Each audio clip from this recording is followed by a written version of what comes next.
everybody. I'm Laura Ingraham. This is Ingraham Angle from Washington tonight. Come and take it. That's the focus of tonight's angle. All right, good news from the Texas AG, Ken Paxton, today. The Lone Star State does not intend to bend to federal agents trying to enter Shelby Park in Eagle Pass.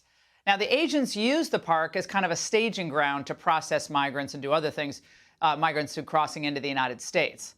But Texas Governor Greg Abbott released a statement, remember, on Tuesday, accusing Biden of violating his constitutional duties to execute immigration laws. And then today, this. The authors of the Constitution knew there would be times when the federal government would not live up to its duty. And so they empowered states in Article 1, Section 10, the right of self-defense. And what Texas is asserting is our Article 1, Section 10 right of self-defense, because the President of the United States is not fulfilling his duty to enforce the laws passed by Congress that deny illegal entry into the United States. Well, Abbott is 100% correct. From day one of his presidency, Biden and his puppeteers have done everything possible to signal to the world that it's open season at the U.S. border. Everything. We all know the results. A complete catastrophe and a windfall for transnational gangs and child sex traffickers. I only wish that Texas had done what it's doing now sooner. Now, Biden's lawyers are in federal court, remember, as this is all happening, suing Texas for taking actions to secure its border. It's just shameful.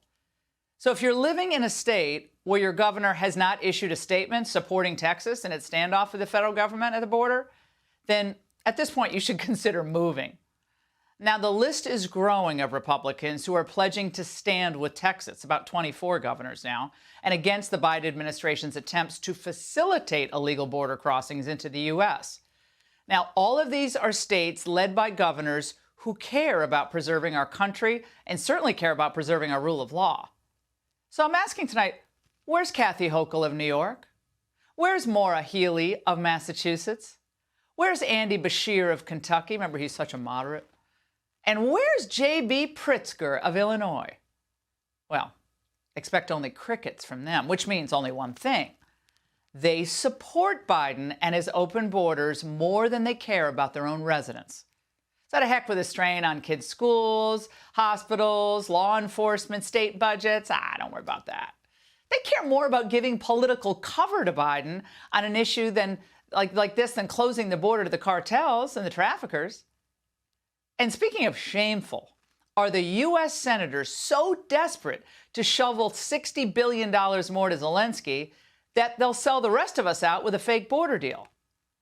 President Trump has already smartly come out against any bills struck with Biden, which is sending the Nikki Haley wing of the party into a tizzy. Think about this. Biden's Homeland Security Department is, again, literally suing Texas to prevent it from enforcing the border. And yet McConnell, Lankford, and their other yes men like Kevin Kramer of North Dakota, Todd Young of Indiana, they want you to believe that suddenly Biden can be trusted to enforce new provisions. What's interesting to me is there are a lot of angry people out there, and that's why the border crisis is the #1 issue for voters. I don't see how we have a better story to tell when we miss the one opportunity we have to fix it. Anything that interrupts that negotiation, I think, would be tragic. I don't doubt that he wants a perfect deal. So do I on it. But we've got to be able to figure out how to be able to do something right now to get as much done as we can possibly get done. Now, with Republicans like these, who the heck needs Democrats? They all know that Biden doesn't need legislation to fix the border. Plus, one source with knowledge of the text of the so-called bipartisan border bill tell us that it'll still allow Biden to parole in close to 2 million migrants over his last year in office. And by the way, in addition to that, fast track hundreds of thousands of more foreign workers, which is why liberal open borders Democrats like Chris Murphy are also anxious to ram it all through.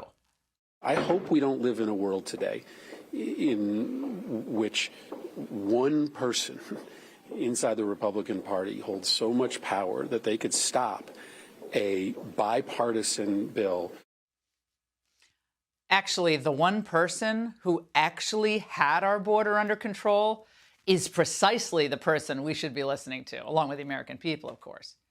So Mitch McConnell should now put an end to this nonsense. Do it tonight, because all the exit polls, even in moderate New Hampshire, show that Americans believe that migrants are hurting the country, and they want this flow stopped. They don't want it managed.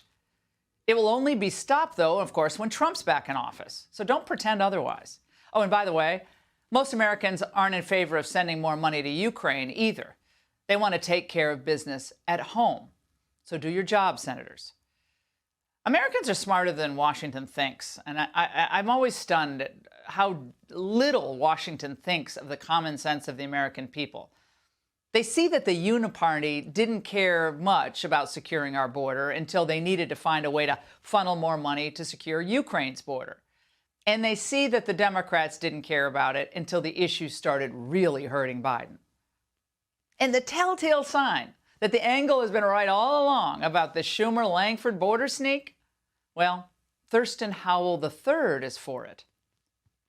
Former President Trump has indicated to senators that he does not want us to solve the problem at the border. He wants to lay the blame for the border at Biden. And the idea that someone running for president would say, please hurt the country so I can blame my opponent and help my politics is a shocking development. With such trenchant analysis, he still lost in 2012? That's shocking. Now, the whole notion that Donald Trump or Republicans want chaos at the border to use as an issue against Biden is, of course, both fatuous and untrue. When Trump was president, he ended the chaos at the border, even though it made it easier for Biden to downplay the importance of border enforcement in the 2020 campaign. From beginning to end, Trump and populists have been clear that they want strong and effective border enforcement, no matter who's president. What's actually happening, of course, is that Biden's team was working with Chuck Schumer behind closed doors on a secret deal that would not end the chaos at the border. It would have enshrined it. And it would have given the Biden administration not one, but two political victories. First, the stories in the media about how the Republicans had agreed with Biden on stronger enforcement measures, ridiculous. And second, that the administration would still be free to do catch and release, which is, again, great for the cartels and great for the human traffickers. Literally nothing in the country would improve except Biden's political fortunes. It would be suicidal for the GOP to help Biden sweep the border chaos under the rug so that we can have even more chaos once Biden is reelected.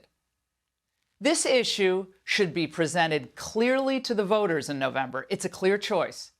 It shouldn't be muddled with a lot of talk about a deal that would leave Biden's most destructive policies intact.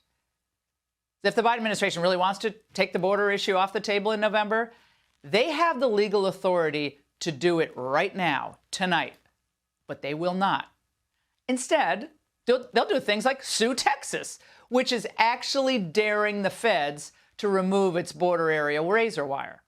Now, last night, I told Senator Ted Cruz that someone should make come and take it, the Alamo-style, deal, the flag, and put it on T-shirts, bumper stickers, kind of new gear for the occasion. So he tweeted this out today. I love it. To govern is to choose, and the Democrats choose open borders. They'd rather increase Trump's chances of winning in November even than doing what it takes right now, which they could do, to seriously enforce our immigration laws. And why are they doing this? Because that's what fanatics do. And that's the angle. Hey, Sean Hannity here. Hey, click here to subscribe to Fox News YouTube page and catch our hottest interviews and most compelling analysis. You will not get it anywhere else.